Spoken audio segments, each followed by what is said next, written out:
Oi, pessoal, tudo bem? Eu sou Carla Vidal, professora de língua portuguesa. Eu sou uma mulher negra, o meu cabelo é crespo e curto. Hoje estou usando uma jaqueta preta e uma blusa cinza. Na aula de hoje estudaremos o poeta e o poema. Vem comigo!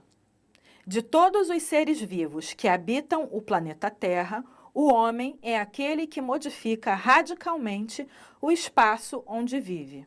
Podemos perceber evidências disso por toda a parte. O meio ambiente não é somente a área florestal, longe das cidades, mas sim o espaço onde vivemos. É a soma das interações entre o meio físico, recursos naturais e as ações do homem e suas atividades sociais e econômicas. A memória afetiva surge quando seus sentidos entram em contato com algum elemento que desencadeia uma lembrança. Essas lembranças podem aparecer em diversos momentos da nossa vida. Quando nós percebemos que alguém tem um gesto que nos lembra alguém da nossa vida, quando nós sentimos um perfume, quando nós passamos em determinados lugares. Nós também criamos memórias afetivas sobre espaços muito específicos. Por exemplo, a casa da avó, o gostinho do bolinho de chuva, um determinado dia de passeio. Tudo isso é matéria para nossa memória afetiva. Você lembra que o título da nossa aula de hoje tem a ver com o poeta e o poema? Eu convido você agora a assistir um fragmento que vai explicar um pouco mais sobre esse poeta que trabalharemos hoje, Carlos Drummond de Andrade.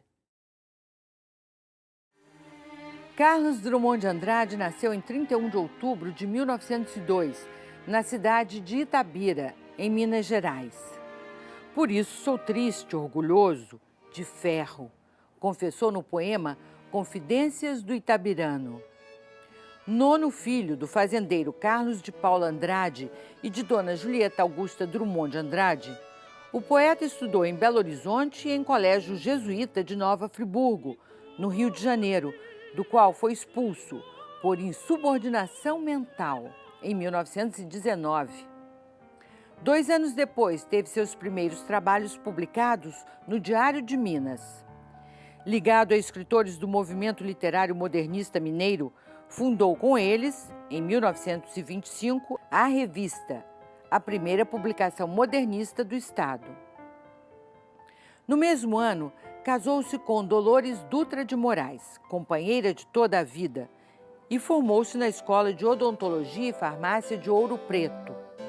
Drummond nunca exerceu a profissão e dizia com seu humor peculiar querer preservar a saúde dos outros. Em 1926, Carlos Drummond de Andrade lecionou Geografia e Português no Ginásio Sul-Americano de Itabira. De volta a Belo Horizonte, trabalhou como redator-chefe do Diário de Minas e redator do Minas Gerais, do Estado de Minas e do Diário da Tarde. No meio do caminho tinha uma pedra. Tinha uma pedra no meio do caminho. Tinha uma pedra no meio do caminho. Tinha uma pedra. Nunca me esquecerei desse acontecimento na vida das minhas retinas tão fatigadas. Nunca me esquecerei que no meio do caminho tinha uma pedra. Tinha uma pedra no meio do caminho. Conhecemos um pouquinho mais sobre a vida e a obra de Carlos Drummond de Andrade. Agora, eu gostaria que você observasse uma fotografia. Ela está bastante relacionada aos poemas que nós estudaremos hoje. Acompanhe. No meio do caminho tinha uma pedra. Observe essa imagem. Nós podemos fazer várias interpretações sobre esse fato. No meio do caminho. No meio do caminho tinha uma pedra. Tinha uma pedra no meio do caminho. Tinha uma pedra. No meio do caminho tinha uma pedra. Nunca me esquecerei desse acontecimento, na vida de minhas retinas tão fatigadas. Nunca me esquecerei que no meio do caminho tinha uma pedra. Tinha uma pedra no meio do caminho. No meio do caminho tinha uma pedra. O poema causou um escândalo pelo rompimento com a tradição literária, uso de linguagem coloquial, a linguagem usada no dia a dia, texto elaborado com diversas repetições e sem vírgulas. Essa pedra no meio do caminho, você interpreta de que maneira? Uma das possibilidades é imaginar que essa pedra é um obstáculo que nós precisamos ultrapassar. Mas será que nós podemos explorar um pouco mais sobre o que seria essa pedra no meio do caminho? Acompanhe. O poema, ao mesmo tempo que pode soar como uma brincadeira, é bastante provocativo. Vamos ler a declaração de Carlos Drummond sobre a pedra. A referida pedra, vou usar de toda franqueza, não tem sentido algum, a não ser o que lhe dão as pessoas que a atacam e com ela se irritam. É uma simples pedra, uma pobre pedra como tantas que há por aí, nada mais. O poema, se assim se pode chamar, em que ela aparece, não pretende expor nenhum fato de ordem moral, psicológica ou filosófica. Quer somente dizer que o que está escrito nele, a saber, que havia uma pedra no meio do caminho, e que essa circunstância me ficou gravada na memória. Como vem, é muito pouco, mesmo quase nada, mas é o que há. Então, segundo a declaração de Carlos Drummond, é uma pedra simplesmente. Tédio. Você imaginou que Carlos Drummond poderia estar se referindo à pedra como se fosse o tédio? O tédio, talvez, de olhar sempre para a mesma paisagem, ou o tédio de se sentir obrigado a produzir poemas, crônicas, sua obra, de forma geral, sempre baseado nas mesmas regras. Poderia ser um tédio. Perceba, uma pobre pedra é uma pedra qualquer.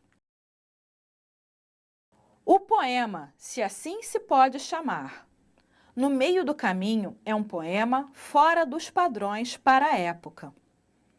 Você lembra que nós mencionamos algo sobre paisagem? Eu gostaria de convidar você, estudante, a apreciar uma fotografia que faz parte da memória afetiva de Carlos Drummond. A fotografia mostra a paisagem de Itabira. Itabira é a cidade natal de Carlos Drummond de Andrade. O nome Itabira tem sua origem na língua tupi-guarani. Ita, pedra, bira, que brilha. Essa é uma fotografia de 1930. Ao fundo, o Pico do Cauê, o Itabira, que originou o nome da cidade. Naquele local havia uma montanha de minério de ferro que brilhava com a luz do sol.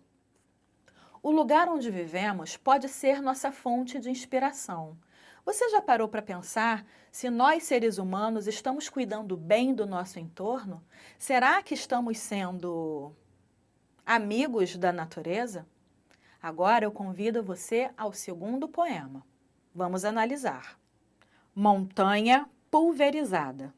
Chego à sacada e vejo minha serra, a serra de meu pai e meu avô, de todos os Andrades que passaram e passarão, a serra que não passa.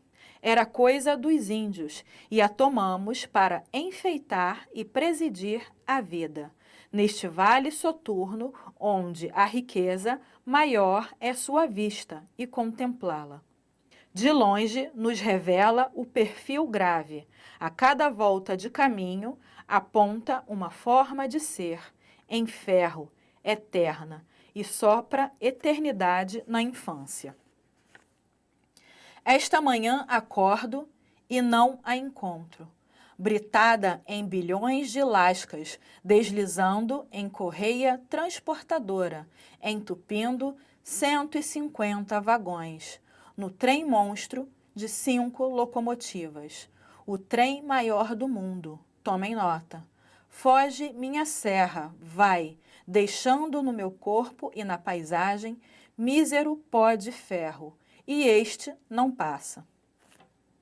Em Montanha Pulverizada, podemos perceber a tristeza do poeta ao retratar a serra que desapareceu.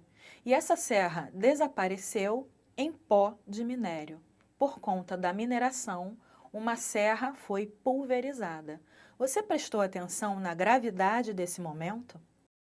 Conhecida como Cidade do Ferro, localizada no chamado Quadrilátero Ferrífero, Itabira, Mariana, Itaúna, Congonhas, a leste da capital.